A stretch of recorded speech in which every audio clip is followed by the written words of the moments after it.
Hello and welcome to Kalam IS. I'm Tanishi. I secured rank 386 in this year's UPSC Civil Services examination. And we also have with us.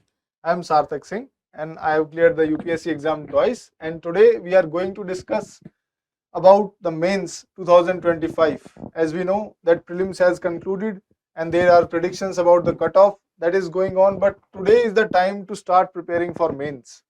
And for mains, what is needed? What is needed, Tanish? Really, everybody is worried about mains. And I think first thing is content, right? Will you agree about content? We need content. This content is the king. Without content, no answer would be complete. No examiner would give you marks.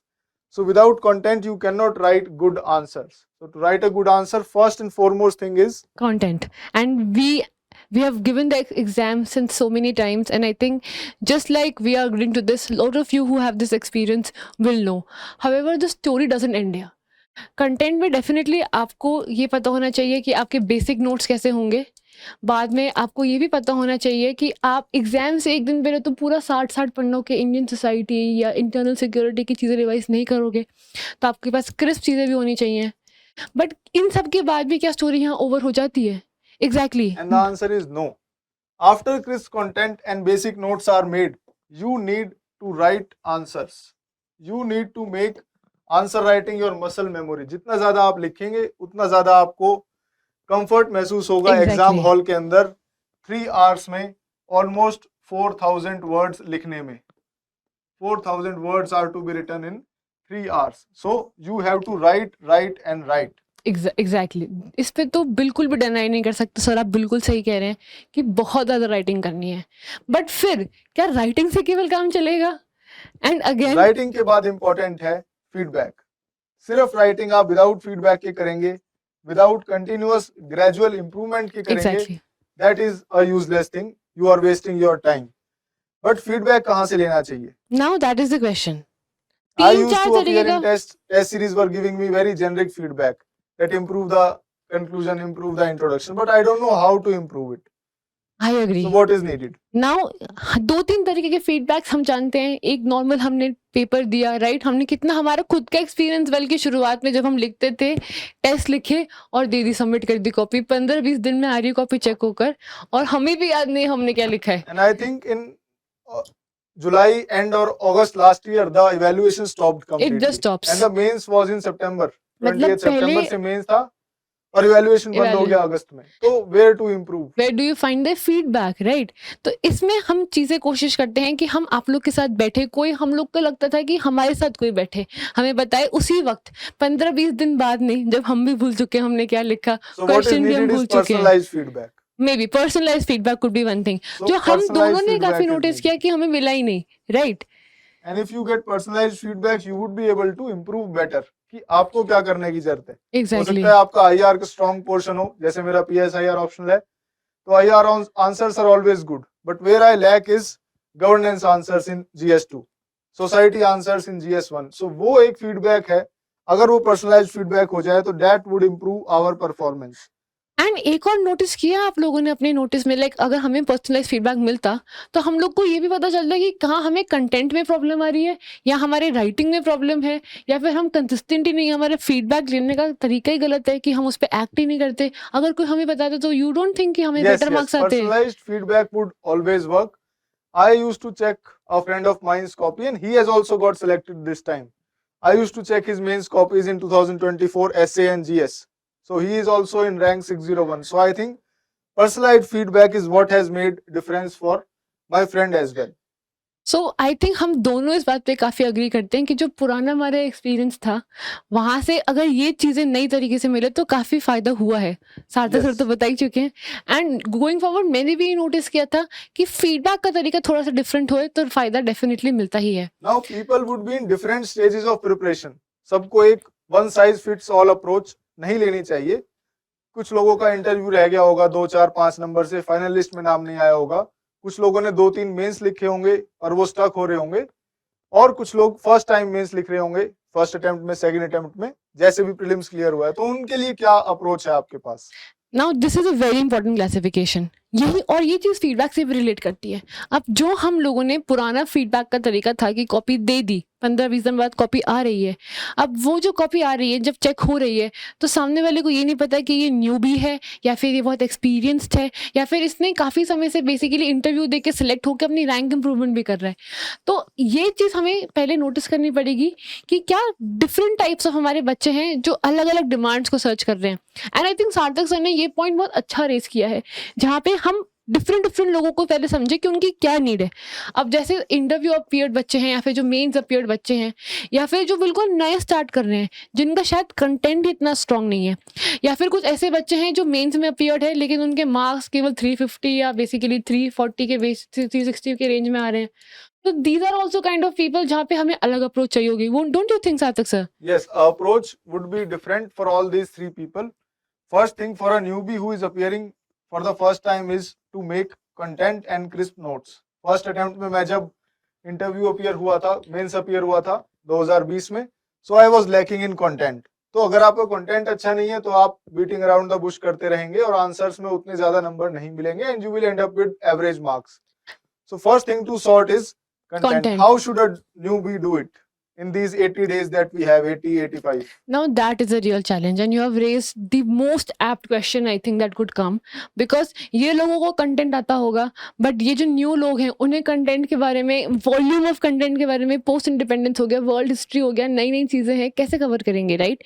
तो मेरे को ऐसा लगता था कि अगर उस वक्त कोई मुझे जैसे हल्का सा आके बस कुंजी टाइप तो नहीं, बट कोई फटाफट से बैठे मेरे साथ और मुझे फटाफट से बता दे कि ये चीज़ ये है, इसमें 5 पॉइंट्स ये हैं, इसके नोट्स ये हैं, इतने क्रिस्प बातें हैं, और मेरे दिमाग में मुझे समझा दे, तो जो खुद से मुझे एफर्ट करना है वो कितना कम नहीं हो जाएगा? Yes, don't you think? the effort would reduce if you have crisp notes made. Crisp notes and also somebody to guide you, right? Like कि इस नोट्स में भी कैसे हमें नेविगेट करना है, क्या चीज़ें हमें पकड़नी है, क्या चीज़ें समझनी है, और नोट्स को कोई फटाफट से समझा दे, पढ़ा दे, तो वो क्रिस्प नोट्स हमारे इंटरनलाइज भी जल्दी हो जाएंगे, right? So you want fast revision as well.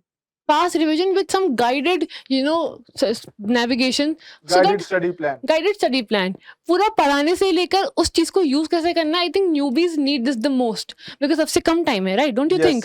Yes. It is the ever lowest time that one would get for mains. And So- now coming to what a interview appeared or a mains appeared candidate who is stuck in some low scores. I think let's talk about the first low score part, right?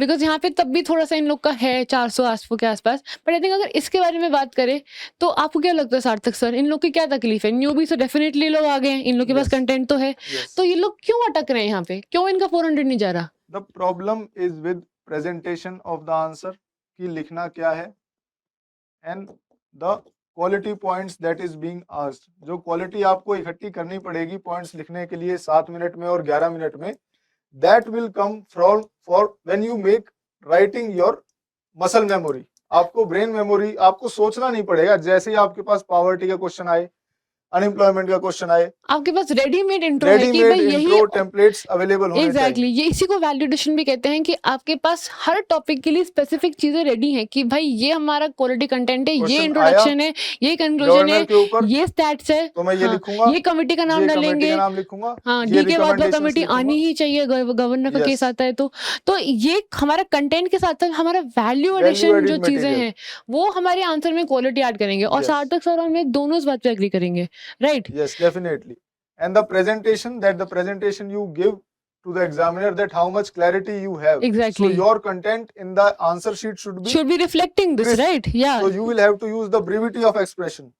Less words में जो गागर में सागर कह देने वाली बात है, कम शब्दों में आपको बहुत बड़ी चीज उसको समझानी होगी, ताकि आपको लगे कि एग्जामिनर को भी लगे कि he understands the concept, he is understanding the knowledge, and he is able to express it clearly. I agree so much with you sir on this, and this has a significance also. आपको नहीं लगता sir कि सोचिए 20 minute मिलते हैं paper कोई teacher को check करने के लिए, और हमारे पास 20 क्वेश्चन है जिसमें हमने पता नहीं कितने पेजेस भरे होते हैं भाई, 60 पेज 50 पेज टीचर भरे के होते लिए हैं. it's a रोज का काम. एग्जैक्टली. But और for you it for is you a it is 2 year, 3 year of thing. hard work poured into a answer sheet. तो अगर आपने लेस वर्ड्स नहीं लिखे, राइट, अगर आपने कीवर्ड्स नहीं लिखे, तो आपने उसका काम बहुत टफ कर दिया टफ 20 कर मिनट दिया. के लिए. और आप जितना 20 टीचर मिनट का का काम काम टफ आपने टफ करोगे, कर दिया है, तो फिर वो आपने आपका काम आपकी टफ लाइफ टफ करेगा. बनाने वाले. एग्जैक्टली. तो less words you use, you will be able to write multiple dimensions of a question, of an answer. तो आप ज्यादा dimensions लिख पाओगे, ज्यादा अच्छे वे में प्रेजेंट कर पाओगे, कहीं बार ग्राफ बना के, फ्लो चार्ट बना के, तो आप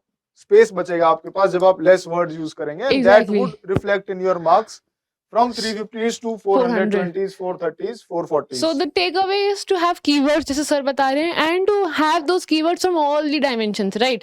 तो हमें ये क्वालिटी डालनी है, और जैसे सर बता रहे हैं बार ग्राफ, स्टैट्स, ये सब हमारे आंसर्स में, रिटन में पेज झलकना चाहिए, राइट? आप भी मानोगे, Yes, yes, हम लोगों ने भी शायद यही किया है, राइट? कॉपीज देखते हैं, यही चीज हमें डिफरेंस मिली इस बार भी.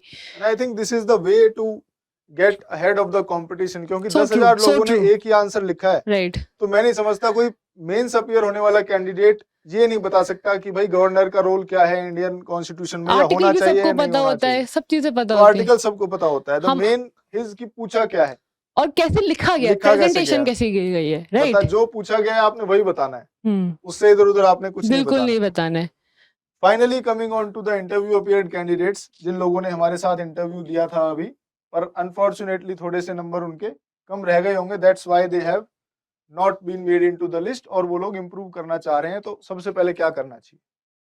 आई थिंक इन लोगों तो ऐसे हैं कि 400 पे तो खड़े ही हैं ये लोग, right? I think personalised feedback जरूरी है.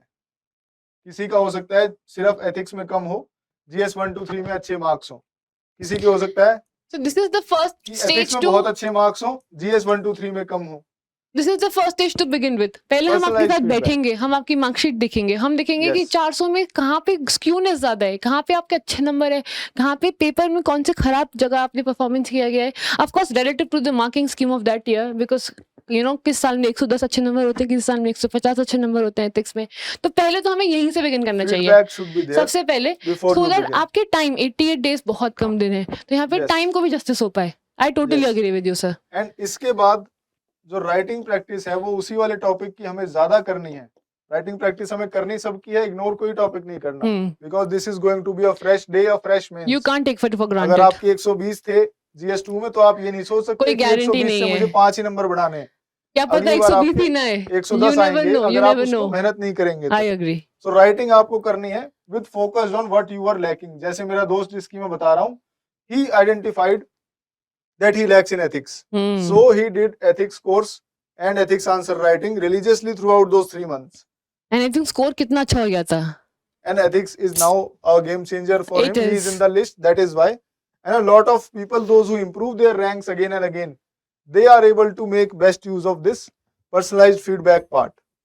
And after this, you have some ready-made notes of optional and of GS. That is the third मतलब part, ये तो because we obviously assume you must be you having. must be having this. But for some areas, you just make this even richer. some areas you might not be having. जैसे मैं first mains में internal security ignore करके चला गया था अपना, मेरे अच्छे मार्क्स थे मेंस में, बट एक पोर्शन रह गया तो उससे कुछ नंबर कम रह गए, and I missed the final list. I agree. So basically, crisp notes for ignored areas, right? Crisp notes for basically also adding more value कि अगर आपके पास गवर्नमेंट है, या फिर कुछ पार्लियामेंट का क्वेश्चन है, या फिर पार्लियामेंट कमिटीज का क्वेश्चन है, या फिर इंटरनल सिक्योरिटी का क्वेश्चन है, तो आप कुछ कुछ चीज़ें मिस ही नहीं कर सकते हो. कोबरा फोर्सेस नहीं मिस कर सकते हो. जो नए नए अपडेशन आ रहे हैं, आप अपने आंसर्स को स्टैंड आउट कैसे करवाओगे, वो चीज़ आप और Yes. ऐड करोगे.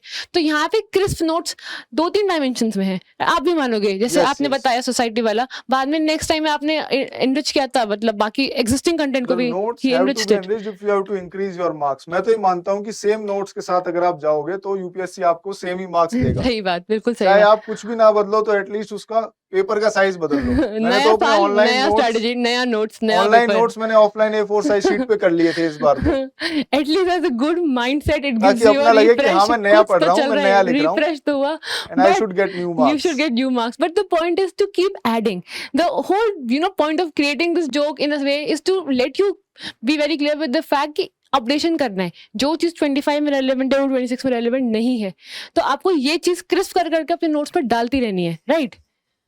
And add current affair dimensions in your introductions, in your case studies. This will absolutely, be required. Absolutely. क्योंकि जो 400 से और 430 नंबर सही की बात है. जर्नी है वो सबसे डिफिकल्ट है, क्योंकि I उसमें समझ agree. में नहीं आता कि करना क्या है. I agree. उसमें हमें पता है कि 400 तो आ गए मेरे, बहुत अच्छे हैं. सही कभी बात कभी है. नंबर आपके टॉपर से भी मैच करेंगे.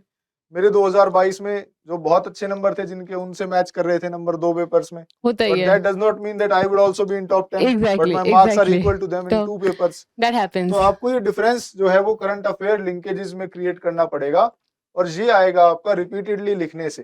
एंड करंट अफेयर्स का एक और फायदा हम लोग नोटिस किए थे, जब हम पढ़ रहे थे साथ में हमने नोटिस किया कि यहाँ पे जब एथिक्स की केस स्टडीज भी आती हैं, राइट, तो जो इवेंट्स हो रखे होते हैं, हाँ, करंट अफेयर्स के बेसिस पे, तो अगर उसको मैप करो और उसी के बेसिस पे आप कुछ अपने रिवीजन स्ट्रैटेजी बनाओ, तो आप एथिक्स की केस स्टडीज को भी बेटर अटेम्प्ट कर सकते हो. You can put those values in you have thought about it in deeper sense, it helps, right. तो ये चीज भी वेरी इंपॉर्टेंट है, and I think going forward यही वैल्यू और ऊपर जाके ऐड होती है. And now what to write, लिखना क्या चाहिए, ये तो हमें समझ में आ गया कि कैसे लिखना है, कि लिखना जरूरी है. क्वेश्चंस कहाँ से लाएं लिखने के, ये क्वेश्चन सबके सामने आता है. In my opinion previous year question से better there is no source. These are UPSC question Absolutely. and these will remain relevant. Only the events that bring them into the current affairs will change, And the but best the part question is, remains relevant. Best part इस बार 2024 में UPSC ने maximum number of new questions दिए थे. Yes. I have noticed कि The question इतने would सारे be new questions questions. New नहीं थे. Yes. हमें कितने सारी चीजें रिपीट हो जाती हैं. सो आप लोग के पास ऑलरेडी एक काफी रिच सोर्स है क्वेश्चंस को Yes. अटेम्प्ट करने के लिए. So better not divert and So distract once you yourself. are thorough with previous year questions, you can assume that you are ready to write mains. So true, so true. But कितनी बार हम लोग previous year question भूल take जाते it for हैं, granted. and we run behind the test series questions, which are although PYQ inspired, but not of that quality as a UPSC question is made. So उस चक्कर में हम लोग test series के questions ना लिखते रह जाएं. उसके लिए हमें जरूरी है प्रीवियस ईयर क्वेश्चंस को लिखना और उनको इवेल्युएट कराना. Absolutely. PYQs are the must. And beginning यहाँ से होनी चाहिए. इसके मॉडल आंसर्स की आप इवैल्यूएशन करवाइए, उसमें ही पूछिए, एंड उसी का मॉडिफाइड वर्जन अगर आपको एग्जाम में मिल जाता है, nothing like that, icing on the modified cake. Version ही मिलेगा, Exactly. सेम रिपीट नहीं होगा. जैसे चोला आर्किटेक्चर का क्वेश्चन उन्होंने 2020 में भी पूछा था हम्म, और 2013-14 में भी पूछा था, पूछा. पर मैं 2024 में चोला आर्किटेक्चर को छोड़ के गया था, ये सोच के कि अब तो ये पूछ ही चुके हैं. But the point here is कि उन्होंने कमेंट एक वर्ड लिखा था चोला आर्किटेक्चर वाले क्वेश्चन में. They had mentioned the keyword comment, so that would make the answer a bit different as when previously the word was describe or explain discuss and all or of that. adjudicate. So So, this ये वाली difference चीज you will have to ensure that is reflected in your answer when you want to make a journey from 400 to 430s 450s. तो चोला architecture वाले question में भी आपको इस keyword पे फोकस करके मैंने एक पेज स्पेसिफिकली इस बात पे लिखा था कि हम उस आर्किटेक्चर को कैसे प्रिजर्व करेंगे, कैसे और ज्यादा यूज करेंगे, और कैसे अपने आज के जनरेशन तक चोला आर्किटेक्चर का इंपॉर्टेंस पहुंचाएंगे, डिसेमिनेट करेंगे. तो That is वो so मुझे true. ध्यान आया कमेंट वर्ड से. यहाँ पे ये जरूरी है कमेंट से ये याद ध्यान रखना कि हमारे पास लिस्ट ऑफ कीवर्ड्स रहते हैं. जब एक क्वेश्चन का स्टेटमेंट होता है क्रिटिकली एवैल्यूएट, डिस्क्राइब, एल्यूसिडेट, तो क्वेश्चन में अगर वो कीवर्ड भी बदल जाए लेकिन अगर बाकी की चीजें भी सेम रह जाएं, तो हमारे पास मेजर चीज काफी सेम रहती है. But the and answer would हमारे change. Answer would change and still our effort would be little less as compare to altogether a very new question. और हर एक Just a answer very different thing that would be needed is to have a clarity overall how to deal with these things, right? और और हर एक हमने इस answer में पे अगर आप पॉजिटिव्स नेगेटिव्स चैलेंजेस लिख देंगे उसी ऑर्डर में without making the difference based on these keywords, तो वो बहुत जल्दी एग्जामिनर को समझ में आ जाएगा कि आप क्वेश्चन पढ़ नहीं रहे, आप बस उसका एक कीवर्ड पकड़ रहे हैं,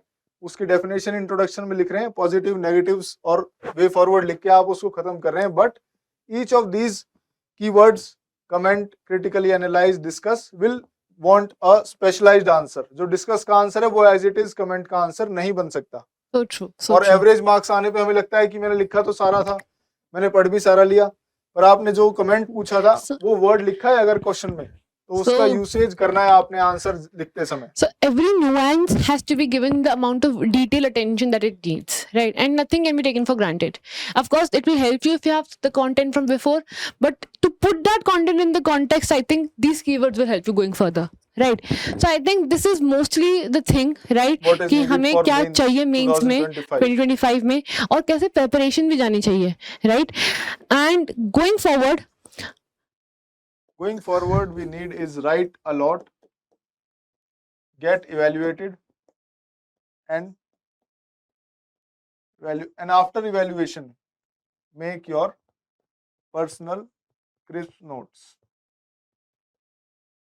एक पेज 2 पेजर्स, वो आपको अपने खुद क्रिएट करने पड़ेंगे कि आप क्या चीज़ें भूल जाते हैं, क्या चीज़ आपको नहीं बताई जा रही है। टेस्ट सीरीज का आपका इवैल्यूएशन करने के बाद, प्रीवियस ईयर्स का इवैल्यूएशन करने के बाद, वो चीज़ें हर व्यक्ति का जो नोट्स है वो अलग होगा। कोई आर्टिकल्स किसी को नेचुरली याद रहेंगे तो उसको आर्टिकल नंबर लिखने की जरूरत नहीं है, उसको कमेटी रिकमेंडेशंस लिखने हैं, उसको ग्लोबल बेस्ट प्रैक्टिसेस लिखनी है। ये सारी चीज़ें आपको अपने पर्सनल लेवल पर करनी होगी, but we are here to support you, and we in the are able support to in the guide you. Support will help you to figure out कि आप क्या क्या चीज़ें आपके आंसर्स को देख के आप क्या क्या चीज़ें छोड़ रहे हो। अगर आपके आंसर में है यानी कि आपकी मसल मेमोरी में है, यानी कि आपको आता है, कुछ चीज़ें जो मिस हो रही हैं वो हम आपको गाइड कर सकते हैं कि आपके नोट्स में क्रिस्प में अल्टीमेटली क्या आना चाहिए, because these are something that you will take it on to the exam and if they are crisply written you will be able to retain them better, And right? June is the month to make your crisp notes. Absolutely. And in July and August, you should be writing and getting yourself evaluated. I myself would be evaluating your answer copies. You can personally come and meet And if you and feel update like. and update your crisp notes, right? Like after June, July, when you start writing with us, showing us your copies, we'll give you feedback. Keep making them, further like in a refined manner. Updation is a constant I process. swear, I swear. So Updation is a constant. I think this is all I think you would need for mains. I think we'll be very happy to go for a webinar also going forward. If you feel कि आपकी कुछ चीज़ें miss हो रही हैं, कि आपके कुछ स्पेसिफिक डाउट्स हैं, कि मेंस में आंसर राइटिंग में कुछ चीज़ें आपकी लैक हो रही हैं, या फिर कंटेंट पर्टिकुलरली किसी एक चीज़ का आपको नहीं मिल पा रहा है, या फीडबैक में आपको ग्रोथ नहीं मिल रही है। एक होता है फीडबैक मिलना, एक होता है कि फीडबैक पे काम करके ग्रोथ दिखना। तो यहाँ पे भी अगर आपको हेल्प चाहिए, you can come to us, discuss in a webinar with And us. if you have any personal questions जो कि specific होगा, हम लोगों ने We'll be कोशिश happy करी to है take कि them, right? मेंस की तैयारी की चीजें जो रिक्वायर्ड है उसको एड्रेस करें, पर फिर भी अगर कोई आपकी पर्सनल चीज है, कोई आपका पर्सनल ऐसा टॉपिक है, बिल्कुल हो जैसे सकता मुझे है। साइंस एंड टेक बहुत मुश्किल लगता था हाँ, कि होता मेंस भी के लिए है। कैसे पढ़ें, बहुत डिफ्यूज्ड कंटेंट है I agree. और उसको इकट्ठा कैसे करें। कोई भी आपका टॉपिक है, that you can bring to us in the We'll webinar. be definitely happy to, Yes. be there for you and help you out. So I think this is it for the, main strategy preparation. that you should be going forward. And let us know how can we help you. And we'll kind of wind up with the session today. Thank you for being with us. Thank you Have a so great day. Good luck.